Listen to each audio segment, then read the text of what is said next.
आप सबका स्वागत है मेरे यूट्यूब चैनल ये लर्न आईटीआई में।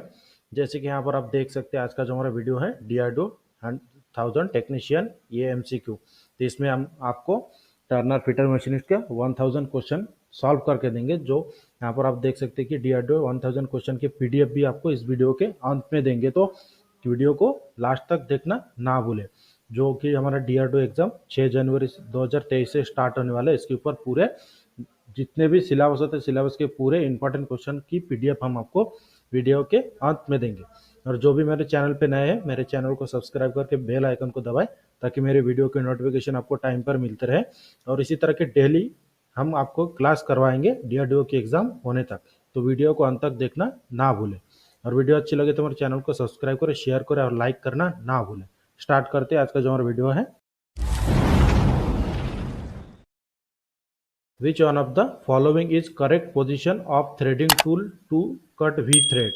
क्वेश्चन में क्या पूछा गया कि क्वेश्चन को सबसे पहले समझिए कि V थ्रेड काटते समय थ्रेडिंग टूल की सही स्थिति निम्नलिखित में से कौन सी होनी चाहिए।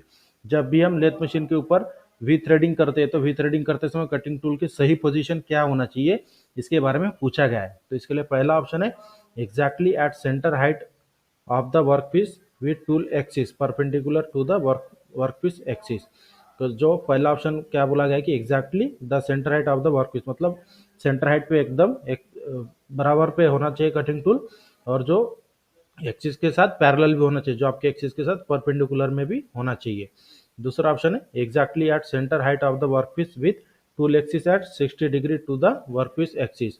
क्वेश्चन में क्या पूछा गया, सेकंड ऑप्शन में जो पूछा गया कि एग्जैक्टली सेंटर हाइट में भी होना चाहिए वर्कपीस के, उसके साथ जो 60 डिग्री में, जो वर्कपीस के एक्सिस के साथ 60 डिग्री में भी पैरेलल होना चाहिए वी थ्रेडिंग टूल।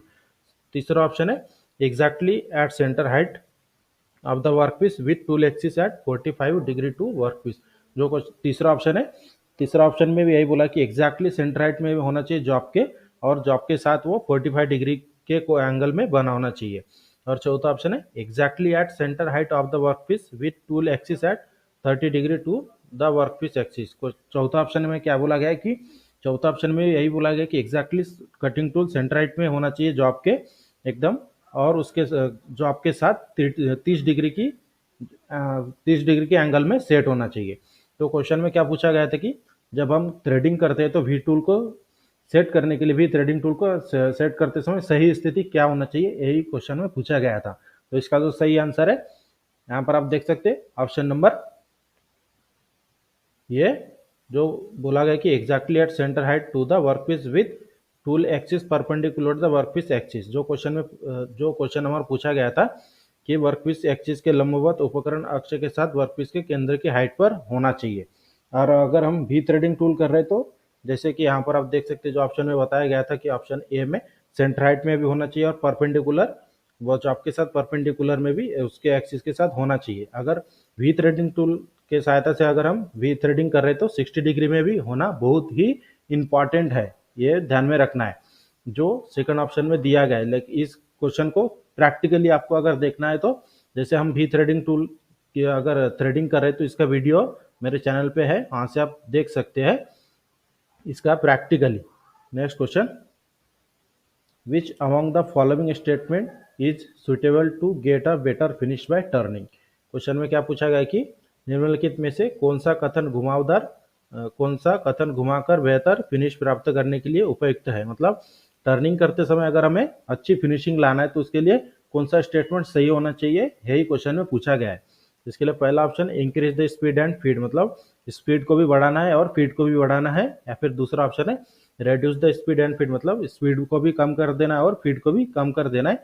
और तीसरा ऑप्शन है increase the speed and reduce the feed, मतलब स्पीड को बढ़ाना है और फीड को कम कर देना है। और चौथा ऑप्शन है increase the feed and reduce the speed, मतलब फीड रेट बढ़ा देना और स्पीड कम कर देना है। तो क्वेश्चन में क्या पूछा गया था कि कभी जॉब के ऊपर अगर हमें अच्छी फिनिशिंग लाना है तो फिनिशिंग लाते समय इसमें से कौन सा कथन सही होना चाहिए, यही क्वेश्चन में पूछा गया था। तो इसका जो सही आंसर है option number C, increase the speed and reduce the feed, मतलब अगर जॉब के ऊपर अगर हमें फिनिशिंग चाहिए रहता है तो उसमें स्पीड बढ़ा देना चाहिए और जो फीड रेट होता है हमारा फीड रेट कम कर देना चाहिए। Next question, for plain turning a 60 millimeter diameter workpiece using high speed steel tool, with recommended cutting speed for 30 metre per minute the RPM should be. Question में एक calculation का question जो यहाँ पर दिया गया है कि आरपीएम हमें कैलकुलेट करना है। तो आरपीएम कैलकुलेट करने के लिए जो आपका डायमीटर कितना दिया है 60 mm और कटिंग स्पीड दिया है 30 मीटर पर मिनट। तो आरपीएम का जो हमारा फॉर्मूला होता है तो इसका एक्सप्लेनेशन आपको पूरा पीडीएफ में मिल जाएगा कि कैलकुलेशन किस तरह से किया जाता है। तो वहाँ से आप चेक कर सकते हैं, हम वीडियो के एंड में पीडीएफ की लिंक आपको दे देंगे। तो इसका जो सही आंसर आता है, तो इसका जो आंसर आता है हमारा ऑप्शन नंबर बी 159 आरपीएम मतलब रेवोल्यूशन पर मिनट। तो इसके लिए कैलकुलेशन करते समय ध्यान में रखिए जो फॉर्मूला होता है हमारा, फॉर्मूला भी आपको पीडीएफ में मिल जाएगा। तो फॉर्मूला मैं बता देता हूँ। आरपीएम का फॉर्मूला होता है cutting speed is equal to RPM is equal to cutting speed into 1000 divided by pi into D. ये वाला फार्मूला का उपयोग करके आपको ये आरपीएम निकालना होता है। किस तरह से निकाला जाता है हम आपको पीडीएफ में सॉल्व करके दिया है, जहाँ से आप चेक करते हैं। Next question, which among the following factor governs the selection of feed when turning a workpiece. Question में क्या पूछा गया कि वर्कपीस को टर्निंग करते समय निम्नलिखित में से कौन सा कारण फीड के चयन को नियंत्रित करता है। मतलब अगर हमें कोई भी जॉब के ऊपर हमें टर्निंग करना है तो उस समय जो फीड रेट होता है, तो फीड रेट किसके ऊपर निर्भर करता है, यही क्वेश्चन में पूछा है। तो इसके लिए पहला ऑप्शन है टूल ज्योमेट्री, दूसरा ऑप्शन है सरफेस फिनिश रिक्वायर्ड मतलब जो सरफेस के ऊपर फिनिशिंग चाहिए उसके ऊपर, या फिर तीसरा ऑप्शन है टाइप्स ऑफ कूलेंट रिक्वायर्ड मतलब जो मटेरियल के हिसाब से अलग अलग कूलेंट आता है तो कौन सा कूलेंट हम यूज कर रहे हैं इसके ऊपर भी डिपेंड करता है, या फिर चौथा ऑप्शन है ऑल ऑफ द अबव। तो क्वेश्चन में क्या पूछा गया था कि विच जो आपके ऊपर टर्निंग करते समय फीड रेट किसके ऊपर सिलेक्ट किया जाता है। तो इसका जो सही आंसर है option number D all of the, मतलब टूल ज्योमेट्री भी होना चाहिए, उसके बाद उसके ऊपर कौन सी फिनिशिंग चाहिए इसके ऊपर भी डिपेंड करता है, और कूलेंट के ऊपर भी डिपेंड करता है फीड रेट सिलेक्शन का। Next question, which one of the following shoulder is used one component to be thread. Question में क्या पूछा गया है कि निम्नलिखित में से किस शोल्डर का उपयोग थ्रेडेड होने वाले घटकों पर किया जाता है। मतलब किसके ऊपर अगर हमें थ्रेडिंग करना है तो थ्रेडिंग करते समय उसके ऊपर कौन सा शोल्डर तैयार किया जाता है, यही क्वेश्चन में पूछा गया है। इसके लिए पहला ऑप्शन है स्क्वायर शोल्डर, दूसरा रेडियस शोल्डर, तीसरा अंडरकट शोल्डर, चौथा ऑप्शन है विवेल शोल्डर। तो जो क्वेश्चन है पूछा गया था कि निम्नलिखित में से किस शोल्डर का उपयोग थ्रेड होने वाले जॉब पर किया जाता है, तो इसका सही आंसर है option number D bevelled shoulder. Next question, lubricant is necessary to, lubricant क्यों आवश्यक है, यही क्वेश्चन में पूछा गया है। इसके लिए पहला ऑप्शन है run the machine smoothly taking list load मतलब मशीन एकदम स्मूथली चलना चाहिए और लोड भी उठाना चाहिए इसलिए, या फिर दूसरा ऑप्शन है रन द मशीन क्विकली मतलब मशीन अच्छे मतलब फास्टली रन करना चाहिए, या फिर तीसरा ऑप्शन है स्टॉप द मशीन इमीडिएटली मतलब मशीन बहुत जल्दी रुक जाना चाहिए, या फिर चौथा ऑप्शन है produce workpiece of greater accuracy मतलब जो आपके ऊपर एक्यूरेसी अच्छी आनी चाहिए। तो क्वेश्चन में क्या पूछा गया था कि लुब्रिकेंट क्यों आवश्यक होता है, तो इसका जो सही आंसर है option number A run the machine smoothly taking list load मतलब कम से कम लोड लेकर मशीन को अच्छी तरह से वो स्मूथली चलना चाहिए। Next question, the negative rake angle is generally provided on the tool made of. Question में क्या पूछा गया कि कौन से कटिंग टूल के ऊपर नेगेटिव रेक एंगल प्रोवाइड किया जाता है, यही क्वेश्चन में पूछा गया है। तो इसके लिए पहला ऑप्शन है हाई स्पीड स्टील, दूसरा ऑप्शन है टूल स्टील, तीसरा ऑप्शन है टंगस्टन कार्बाइड, चौथा ऑप्शन है हाई कार्बन स्टील। तो जो क्वेश्चन में पूछा गया था कि नेगेटिव रेक एंगल कौन से जनरली कौन से कटिंग टूल के ऊपर प्रोवाइड किया जाता है, तो इसका जो सही आंसर है option number C tungsten carbide.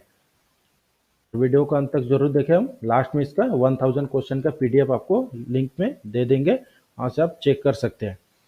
तो 8वां क्वेश्चन है best example of gravity feed lubricator. Gravity feed lubricator का एक अच्छा उदाहरण कौन सा है, यही क्वेश्चन में पूछा गया है। तो इसके लिए पहला ऑप्शन है ग्रीस गन, दूसरा रिंग लुब्रिकेटर, तीसरा ऑप्शन है टेल टैल लुब्रिकेटर, चौथा ऑप्शन है वीक फीड लुब्रिकेटर। तो क्वेश्चन में क्या पूछा गया था कि best example of gravity feed lubricator मतलब ग्रेविटी फीड लुब्रिकेटर का एक अच्छा एग्जांपल कौन सा है, तो इसका सही आंसर है option number D wick feed lubricator.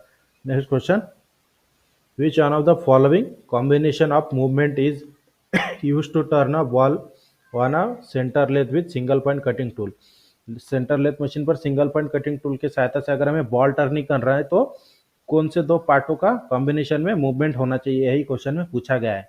तो इसके लिए पहला ऑप्शन है carriage and compound slide are used मतलब कैरेज और कंपाउंड स्लाइड दोनों का कॉम्बिनेशन में यूज होना चाहिए, या फिर दूसरा ऑप्शन है cross slide and compound slide are used, मतलब क्रॉस स्लाइड और कंपाउंड स्लाइड का दोनों का कॉम्बिनेशन में यूज होना चाहिए। या फिर तीसरा ऑप्शन है carriage and cross slide are used, मतलब कैरेज और क्रॉस स्लाइड दोनों का कॉम्बिनेशन में मूवमेंट करके वॉल टर्निंग किया जाता है। फिर चौथा ऑप्शन है compound slide and apron are used, मतलब कंपाउंड स्लाइड और एप्रॉन का उपयोग करके वॉल टर्निंग की जाती है। तो क्वेश्चन में जो पूछा गया था कि सिंगल पॉइंट कटिंग टूल के सहायता से सेंटर लेथ पर अगर हमें बॉल टर्निंग करना है तो कौन से दो पार्टों का कॉम्बिनेशन मूवमेंट होना चाहिए, तो इसका आंसर है option number B, cross slide and compound slide दोनों का कॉम्बिनेशन मूवमेंट होना चाहिए।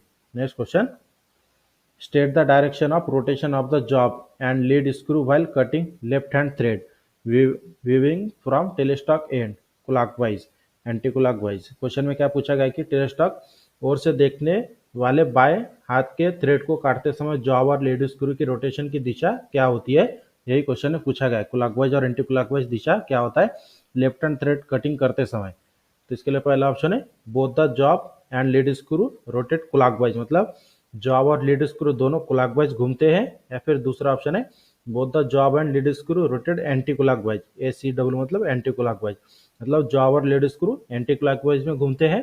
या फिर तीसरा ऑप्शन है job rotate clockwise and lead screw rotate anti clockwise, मतलब जॉब क्लॉकवाइज घूमता है और लीड स्क्रू एंटी क्लॉकवाइज घूमता है। या फिर चौथा ऑप्शन है job rotate anti clockwise and lead screw rotate clockwise, मतलब जॉब एंटी क्लॉकवाइज घूमता है और लीड स्क्रू हमारा क्लॉकवाइज घूमता है।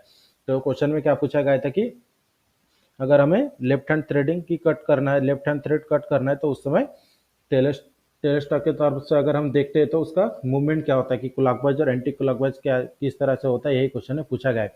जॉब का और लीड स्क्रू का रोटेशन किस तरह से होता है, यही क्वेश्चन में पूछा गया था। तो इसका जो सही आंसर है option number D, job rotate anti clockwise, मतलब जॉब एंटी क्लॉकवाइज घूमता है और लीड स्क्रू क्लॉकवाइज घूमता है लेफ्ट हैंड थ्रेडिंग कटिंग करते समय। Next question, counter boring is done for, counter boring किसके लिए किया जाता है, यही क्वेश्चन में पूछा गया है।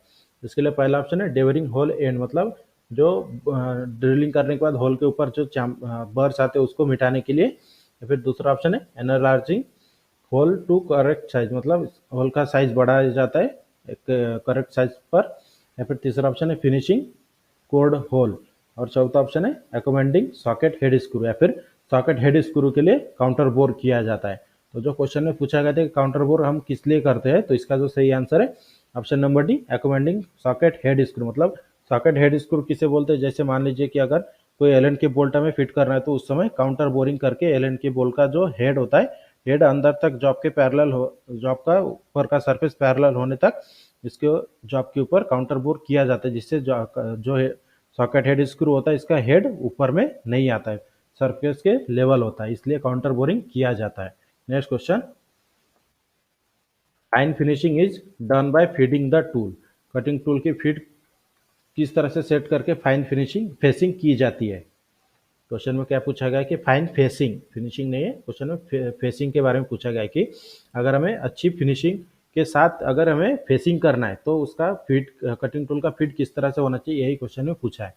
इसके लिए पहला ऑप्शन है जैसे अगर कोई भी लेथ मशीन के ऊपर काम किया है तो उसको पता होता है कि कटिंग टूल किस तरह से हम अगर सामने की तरफ से लेके जाते हैं कट तो फिनिशिंग अच्छी आती है, फीड अच्छी उस तरह से अगर सामने से देते हैं या फिर जॉब के सेंटर पॉइंट से पीछे की तरफ लाते हैं, इसी के बारे में पूछा गया क्वेश्चन। तो पहला ऑप्शन है from centre to the periphery of the job, मतलब सेंटर से पीछे की तरफ लाते हैं। या फिर दूसरा ऑप्शन है from periphery to the centre of the job, और तीसरा ऑप्शन है इधर ए और बी, मतलब ऑप्शन ए और बी, और चौथा ऑप्शन है इनमें से कोई नहीं। तो जो क्वेश्चन में पूछा गया था कि fine facing is done by feeding of the tool, मतलब फाइन फेसिंग मतलब अच्छी फेसिंग करते समय कटिंग टूल के फीड किस तरह से होता है, यही क्वेश्चन में पूछा गया था। तो इसका आंसर है option number A, from centre to the periphery of the job, मतलब सेंटर से जब भी हम फेसिंग करते हैं तो सेंटर पॉइंट पे पहले कटिंग टूल को टच करके उसके बाद क्रॉस स्लाइड को पीछे की तरफ जब हम लाते हैं तो अच्छी फाइन फेसिंग होती है हमारी जॉब के ऊपर।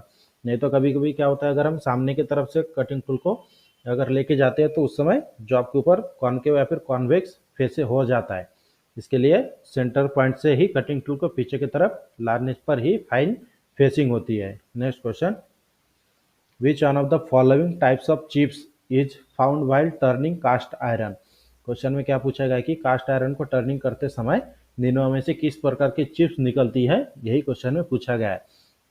तो इसके लिए पहला ऑप्शन है लॉन्ग कर्ली चिप्स, दूसरा सेगमेंटल चिप्स, तीसरा ऑप्शन है आई शेप चिप, चौथा ऑप्शन है स्पाइरल चिप।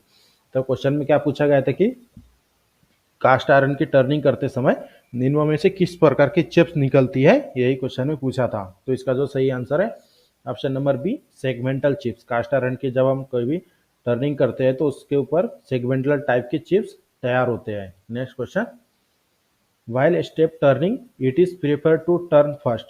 क्वेश्चन में क्या पूछा गया है कि अगर हमें स्टेप टर्निंग करना है तो उस समय सबसे पहले कौन सा डायमीटर टर्न किया जाता है, यही क्वेश्चन में पूछा गया है। तो इसके लिए पहला ऑप्शन है स्मॉल डायमीटर स्टेप, मतलब सबसे पहले छोटा डायमीटर का स्टेप तैयार करना चाहिए। दूसरा ऑप्शन है लार्ज डायमीटर स्टेप, मतलब सबसे पहले बड़ा डायमीटर की टर्निंग करना चाहिए। या फिर चौथा ऑप्शन है, तीसरा ऑप्शन है ऑप्शन नंबर ए और बी, और चौथा ऑप्शन है इनमें से कोई नहीं। तो क्वेश्चन में क्या पूछा गया था कि वाइल स्टेप टर्निंग, मतलब अगर हमें स्टेप टर्निंग करनी है तो it is prefer to turn first, मतलब कौन सा डायमीटर सबसे पहले टर्न किया जाता है स्टेप टर्निंग करते समय, यही क्वेश्चन में पूछा था। तो इसका जो सही आंसर है option number B large diameter step, मतलब बड़े डायमीटर का सबसे पहले टर्न किया जाता है। कोई भी हम लेथ मशीन के ऊपर स्टेप टर्निंग अगर हमें करना है तो सबसे पहले बड़े डायमीटर को ही टर्न किया जाता है। क्वेश्चन को पूरा समझ लेना है। Next question, the chip breaker on the lathe tool is essential when. Cutting tool के ऊपर चिप ब्रेकर क्यों आवश्यक होता है, यही क्वेश्चन में पूछा गया है। तो इसके लिए पहला ऑप्शन है टर्निंग सॉफ्ट मटेरियल, मतलब सॉफ्ट मटेरियल के टर्निंग करते समय चिप ब्रेकर लगाया जाता है। या फिर दूसरा ऑप्शन है turning ductile material and to break the chip, मतलब डक्टाइल मटेरियल की टर्निंग करते समय और उसमें से जो चिप्स निकलते हैं उस चिप्स को तोड़ने के लिए। या फिर तीसरा ऑप्शन है कास्ट आयरन की टर्निंग करते समय चिप ब्रेकर लगाया जाता है। या फिर चौथा ऑप्शन है टर्निंग हार्डन मटेरियल, मतलब हार्ड मटेरियल की टर्निंग करते समय चिप ब्रेकर लगाया जाता है। तो चिप ब्रेकर क्यों लगाया जाता है, सबसे पहले ये बात ध्यान में रखना है, क्योंकि चिप ब्रेकर कब लगाया जाता है, जैसे कोई भी मटेरियल के ऊपर डिपेंड करता है। मटेरियल अगर सॉफ्ट रहे या फिर डक्टाइल रहे तो चिप्स लंबे आकार के निकलते हैं, तो उस चिप को तोड़ने के लिए चिप ब्रेकर का उपयोग किया जाता है। तो इसका जो सही आंसर था कि कटिंग टूल के ऊपर चिप ब्रेकर क्यों आवश्यक होता है, तो इसका आंसर है हमारा option number B turning ductile material, मतलब डक्टाइल मटेरियल की टर्निंग करते समय चिप्स को तोड़ने के लिए चिप ब्रेकर का उपयोग किया जाता है। डक्टाइल मटेरियल मतलब क्या होता है, सॉफ्ट मटेरियल होता है जो जिसमें चिप्स बहुत लंबे लंबे आकार के निकलते हैं, इसलिए इस चिप्स को तोड़ने के लिए चिप ब्रेकर का उपयोग किया जाता है। Next question, the difference in measurement between the machine and unmachine diameter is equal to the. Question में क्या पूछा गया है कि अगर हमें द डिफरेंस बिटवीन मेजरमेंट, मतलब दो डायमीटर में एक फर्क होता है, जैसे मशीनिंग करने के बाद का डायमीटर और मशीनिंग करने के पहले का डायमीटर जो होता है, इसके बारे में जो क्वेश्चन में पूछा गया तो किसके बराबर होता है, यही क्वेश्चन में पूछा है। यह हमारा फॉर्मूला होता है। तो इसके लिए पहला ऑप्शन है डेप्थ ऑफ कट, मतलब जो हम डेप्थ ऑफ कट देते हैं उसके बराबर होता है। या फिर दूसरा ऑप्शन है half into depth of cut, मतलब डेप्थ ऑफ कट का आधा होता है। या फिर तीसरा ऑप्शन है 2 इंटू डेप्थ ऑफ कट, मतलब डेप्थ ऑफ कट का डबल होता है। या फिर चौथा ऑप्शन है नॉन ऑफ द अबव।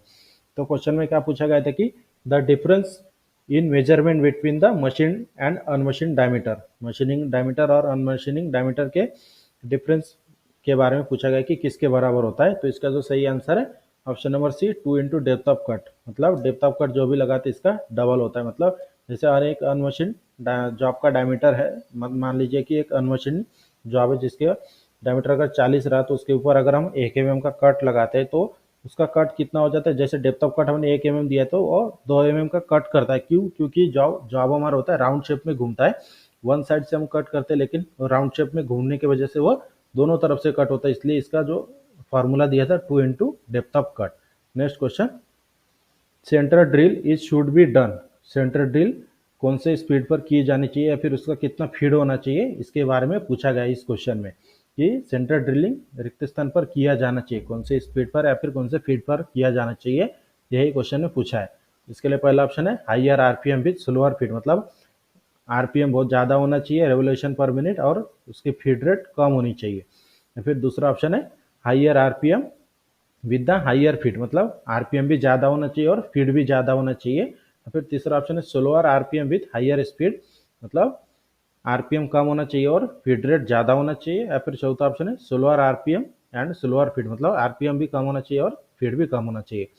तो क्वेश्चन में क्या पूछा गया था कि सेंटर ड्रिलिंग करते समय स्पीड और फीड कैसा होना चाहिए, इसके बारे में पूछा गया था। तो इसका जो सही आंसर है ऑप्शन नंबर है higher RPM with slower feed, मतलब स्पीड, मशीन की स्पीड ज़्यादा होना चाहिए और फीड रेट कम होना चाहिए। इसी प्रोसेस को फॉलो करते हुए सेंटर ड्रिलिंग किया जाता है। Next question, which one of the following tool angle is provided to avoid rubbing of the body of the tool with the workpiece. Question में क्या पूछा गया है कि वर्कपीस के साथ टूल की बॉडी को घिसने से बचाने के लिए निम्नलिखित में से कौन सा एंगल प्रदान किया जाता है। अगर हम टर्निंग करते समय टूल की बॉडी अगर जॉब के साथ अगर घर्षण होता है तो उस समय कौन से एंगल जो कटिंग टूल के ऊपर देने से यह घर्षण नहीं होता है, यही क्वेश्चन में पूछा गया है। जिसके लिए पहला ऑप्शन है रेक एंगल, दूसरा ऑप्शन है हेलिक्स एंगल, तीसरा ऑप्शन है क्लियरेंस एंगल, चौथा ऑप्शन है नॉन ऑफ द अबव। तो जो क्वेश्चन में पूछा गया था कि वर्कपीस के साथ टूल की बॉडी को घिसने से बचाने के लिए निम्नलिखित में से कौन सा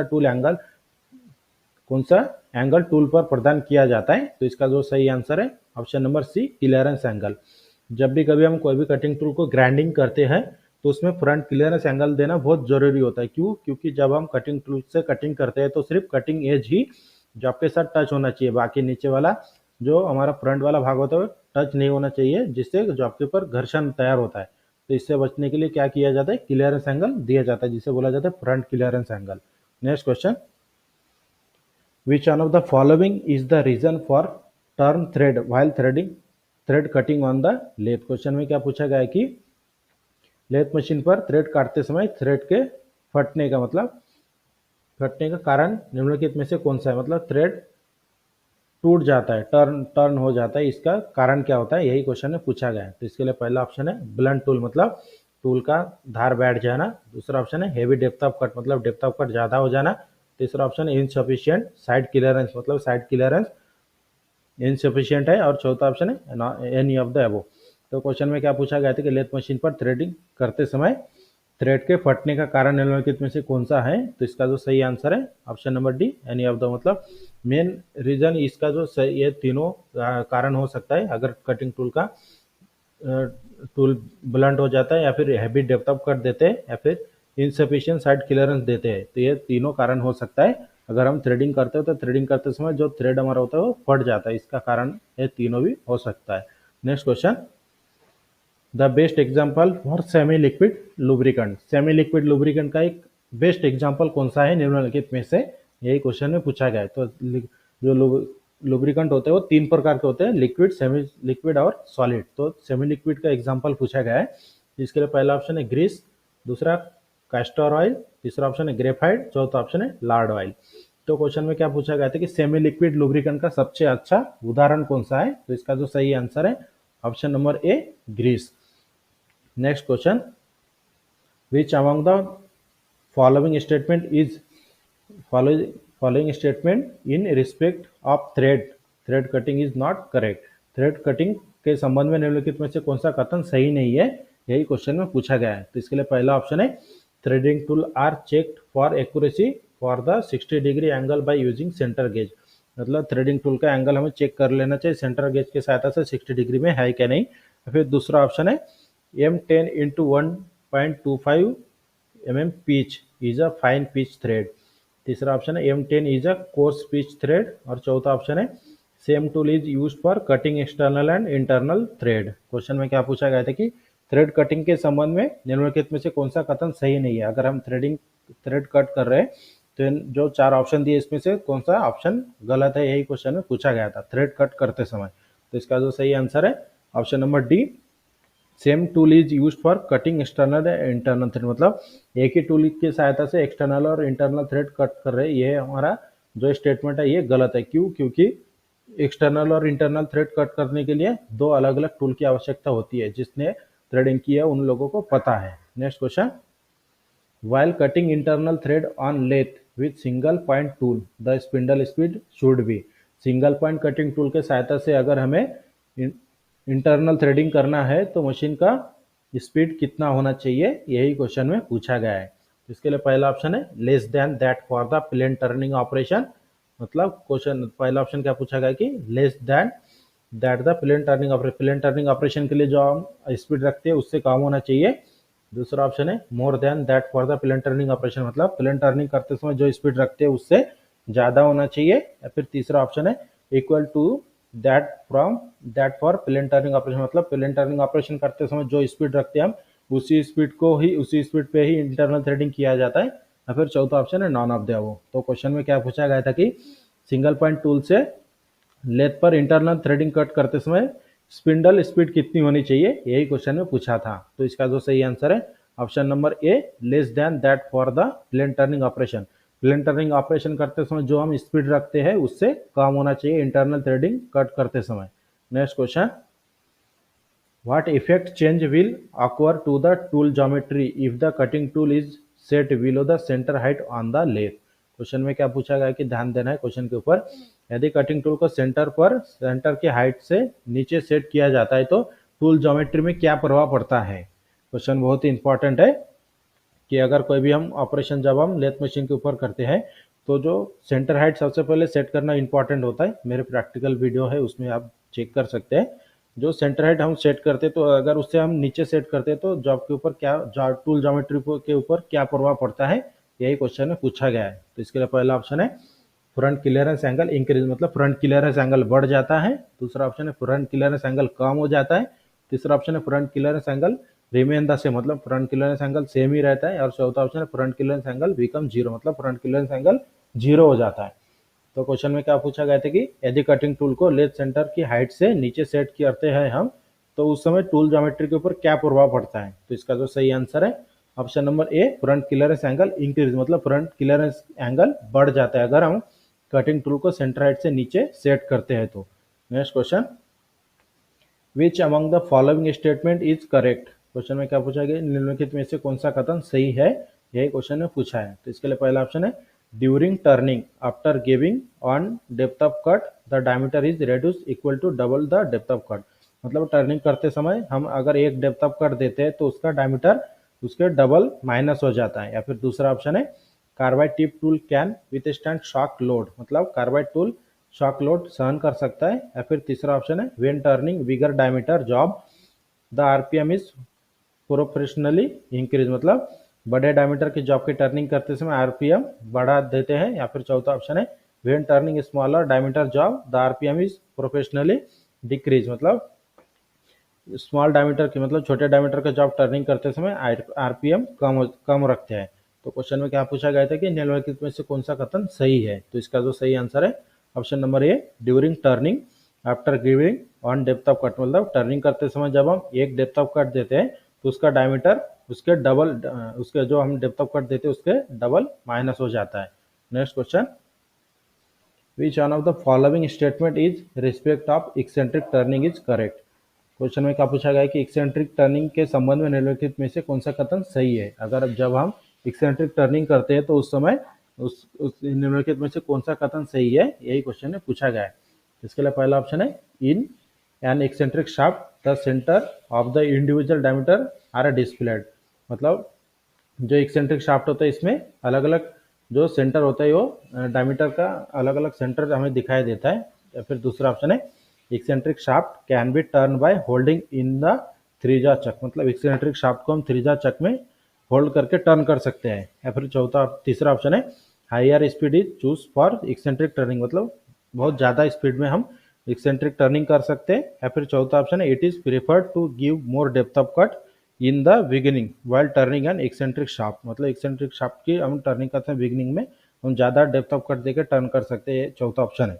तो क्वेश्चन में क्या पूछा गया था कि एक्सेंट्रिक टर्निंग के संबंध में निम्नलिखित में से कौन सा कथन सही है। तो इसका जो सही आंसर है option number A, eccentric shaft the centre of the individual diameter are displaced, मतलब एक्सेंट्रिक शाफ्ट के ऊपर जो एक्सेंट्रिक वाला जो डायमीटर होता है इसका हर एक डायमीटर का अलग अलग से सेंटर होता है। जो भी अगर हम एक्सेंट्रिक में अगर हम दो डायमीटर रखते थे, दो सेंटर रखते हैं तो उसमें इसका अलग अलग डायमीटर का अलग अलग सेंटर होता है।